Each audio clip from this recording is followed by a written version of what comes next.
Já se vão 2 meses que o INSS em todo o Brasil está parado. Estive recentemente na minha cidade, no interior de Mato Grosso, Rondonópolis, conversando com os servidores daquele órgão e pude ver que a greve não se tratava somente de recomposição salarial. Obviamente que eles estão também pedindo isso, recomposição das perdas salariais. Mas fiquei muito preocupado com o que eu vi ali, com o que ouvi. A falta de estrutura, a falta de efetivo, a dificuldade das pessoas de ter acesso à perícia. Só para se ter uma ideia, a região que eu fui dessa unidade do INSS congrega em torno de 500 mil pessoas. Lá tinha um médico perito, uma fila de mais de 3 mil pessoas. E a gente viu, a visita que fiz ali com alguns vereadores da cidade, dificuldade de toda sorte. E também o relato dos funcionários de que isso é uma tônica pelo restante do país. Essa fila, essa dificuldade das pessoas ter acesso aos benefícios, das pessoas que buscam a aposentadoria ter acesso, mesmo os que estão doentes de ter acesso a uma perícia. Então, dificuldades de toda sorte. E a nossa preocupação é que eu estive há uns 4 meses aqui no INSS em Brasília e fui informado que essa mesma agência ali em Rondonópolis estaria com efetivo até sobrando, de acordo com as estatísticas, de acordo com as planilhas e as avaliações do INSS. Mas quando fui verificar em loco, não foi isso que eu vi. Na verdade, ali uma grande demanda e uma grande falta de funcionários. Precariedade de toda sorte, de imóveis, de estrutura, de computadores. Então, uma dificuldade muito grande. E o que me preocupa é que isso tem sido uma tônica agora no serviço público federal.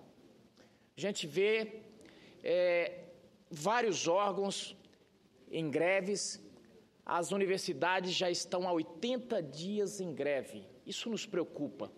Eu não tenho visto praticamente em lugar nenhum essa divulgação, mas a educação brasileira de nível superior está há 80 dias parados.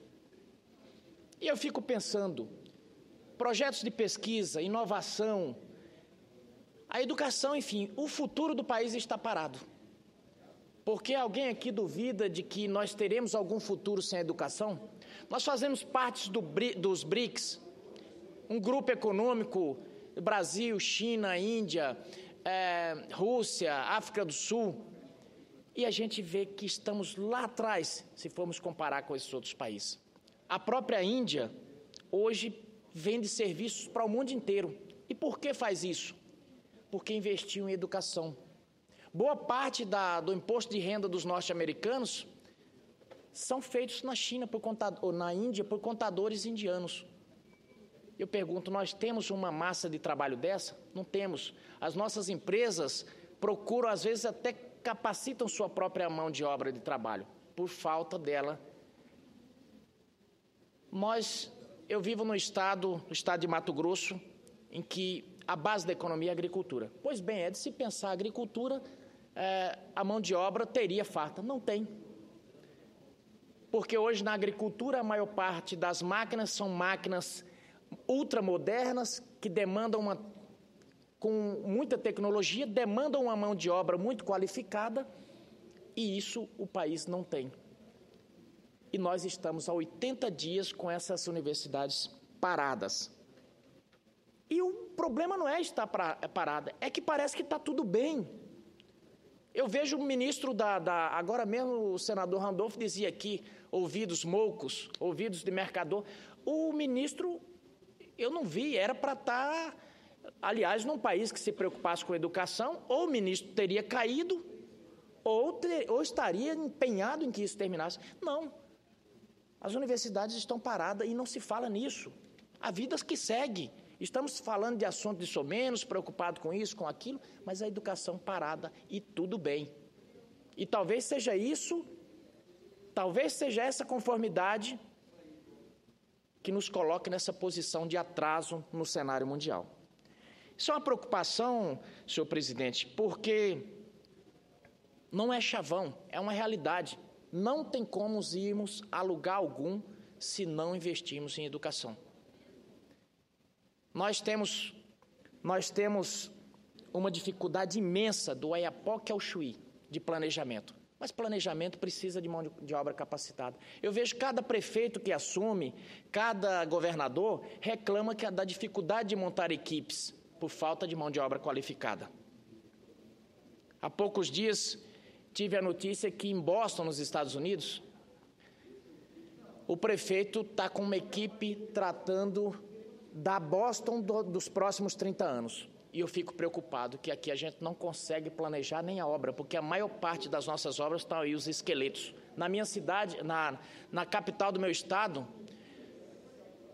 senador Dario, foi projetado, e aqui eu coloco aspas, um VLT, Veloz Transporte Rápido, um trem desses de superfície, um metrô desse de superfície, que ia ligar a cidade de Vargem Grande, a cidade de Cuiabá, 22 quilômetros de obra. Uma obra de 1 bilhão e pouco. Pois bem, era para a Copa. Não terminou para a Copa. Agora se sabe que não houve planejamento daquilo e está cortado. Os trilhos estão feitos, parte da base está feita. E de Vargem Grande até Cuiabá está aquela coisa horrível. Quem desce no aeroporto já vê aquela cidade cortada por aquele trambolho. Então, falava-se muito no legado da Copa. O legado da Copa, infelizmente, não aconteceu no Brasil. Por falta de quê? Por falta de recursos? Não. Por falta de planejamento. Por falta de mão de obra, muitas vezes por falta de mão de obra capacitada. Outras vezes também por incompetência, falta de gestão, essas coisas. Mas dá na mesma. E aí, repito, nossas universidades há 80 dias paradas. Então, temos parte do judiciário já parado, o Ministério Público da União também, e aí é o que me preocupa e é o ponto que eu queria chegar, senador.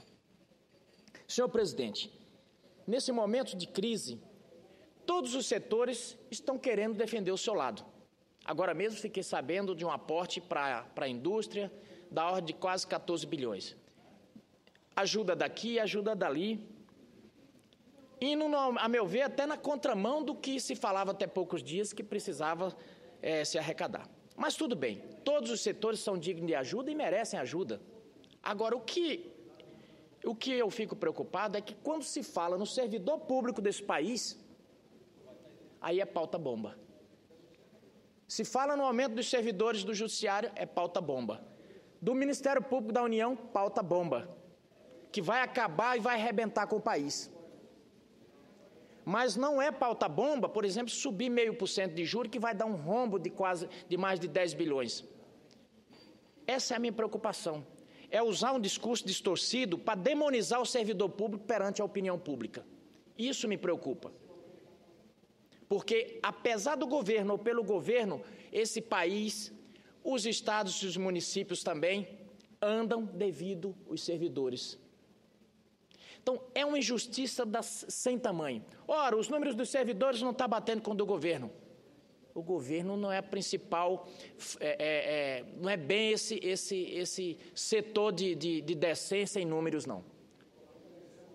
Eu, por muitos anos, tive a oportunidade de negociar com o governo e quantas vezes distorcer os planilhas numa negociação para poder não dar o que os servidores queriam. Então, é uma preocupação. Óbvio que todo mundo entende, e muito mais os servidores públicos entendem da dificuldade que o país passa. Agora, como dizia, e eu repito, ontem eu disse isso aqui, mas o senador Walter Pinheiro sempre repete esse chavão de Getúlio Vargas. Ele dizia: amo o meu Rio de Janeiro, capital do meu país. Porto Alegre, capital do meu estado, Rio Grande do Sul, mas meu São Borjas primeiro. Então, senhor presidente, fica aqui esse meu alerta de que a culpa, a causa desse momento difícil, dessa crise, não é do servidor público. E tratar, e negociar, e tratar o servidor público com respeito também não é demérito algum. Não emite sinais algum para o mercado. Não podemos fazer, senador Dario, porque vai emitir sinais para o mercado. conversa fiada. Num contrassenso, acaba de emitir benefícios para a indústria ali em São Paulo, e o ministro disse hoje com não, isso é uma questão comercial, plenamente entendida. Então, senhor presidente, eu penso que na verdade, o governo tem que ser franco. A causa da crise, a gente sabe, boa parte da crise são esses juros escorchantes e que a gente paga todo ano, pagamos o ano passado 180 bilhões de juros a nossa dívida. A previsão para o próximo ano, para esse ano de 2015, é 270 bilhões. É isso que nos arrebenta. Não é os caraminguá aumentar R$140 no olerite de um servidor, não. Agora, também quando vem negociar, óbvio que usa as planilhas assustadoras. Olha, os servidores do judiciário vão receber 70%, o que não é verdade. Vai ter 70% de aumento. Não é. Quando você vai ver, não é assim. Tem servidor lá que vai receber R$140, senador Dario. Aí pega o salário de um desembargador e faz as projeções e fala, olha, vai arrebentar o país. Quantos desembargadores tem? Tem poucos. Mas a grande massa mesmo, o servidor Barnabé, que leva os trabalhos nas costas, esse está sendo penalizado e sendo demonizado perante a opinião pública. Então fica esse registro, senhor presidente, dizendo que eu vou estar sempre nessa tribuna tentando esclarecer e não deixar que o governo passe essas mentiras. Porque cada setor, como eu disse aqui, cada setor está buscando nesse momento de crise se salvar. E os servidores públicos legitimamente também.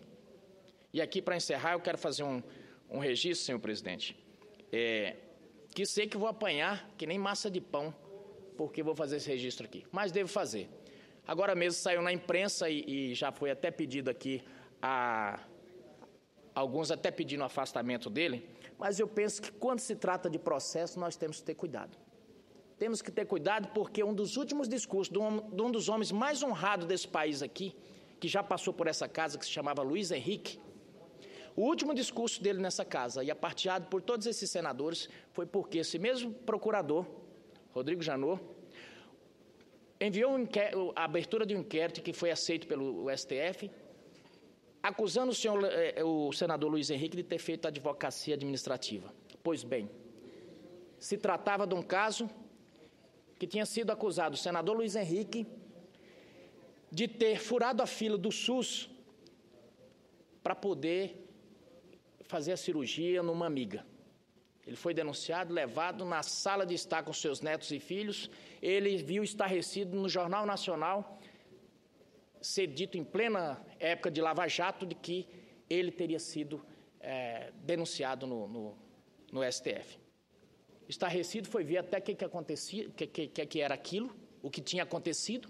Pois bem, se tratava de uma amiga que eles tinham feito uma vaquinha lá no Mato Grosso, é quando amigos se juntam. Ela já estava realmente há muito tempo na fila do INSS, ou do SUS.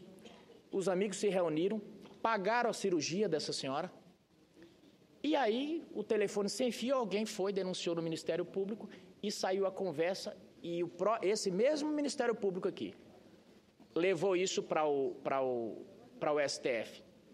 E ele foi denunciado. E ele teve essa dificuldade de ver nos outros dias todos os grandes jornais, toda a sua vida. 44 anos de vida pública expostos sem nenhum cuidado. Não tiveram cuidado. Bastava uma ligação para saber que aquela pessoa não tinha sido operada ali pelo SUS. Então, por isso que eu tenho um cuidado imenso. E muito mais quando se trata do presidente da Câmara, e não sou seu programa, não o conheço, nunca vi, moro em Mato Grosso, ele no Rio, não sei quem é, nunca vi, só ouço falar, mas eu penso que a gente tem cuidado, principalmente porque está no meio de uma guerra de poderes, e que no recesso o governo federal, notadamente, coincidentemente no recesso, como ele não tinha a tribuna, foi extremamente atacado. Então não defendo o senhor Eduardo Cunha, mas olha, eu penso que a gente tem que ter muito cuidado quando se trata disso, porque da mesma forma que fizeram com o senhor, aquela atitude me deixou com um ponto de interrogação e, a partir daí, olhando com muito cuidado essas atitudes. Eu temo muito e espero que o Ministério Público não esteja brilhando os olhos para o processo. Louvo e endosso as palavras do senador Randolph aqui. Devemos fortalecer essa instituição, devemos ampará-la. Agora, temos que ter cuidado. Temos que ter cuidado para que ela não se torne uma instituição que brilha os olhos para processos, que brilha os olhos para este ou aquele. Muito obrigado, senhor presidente.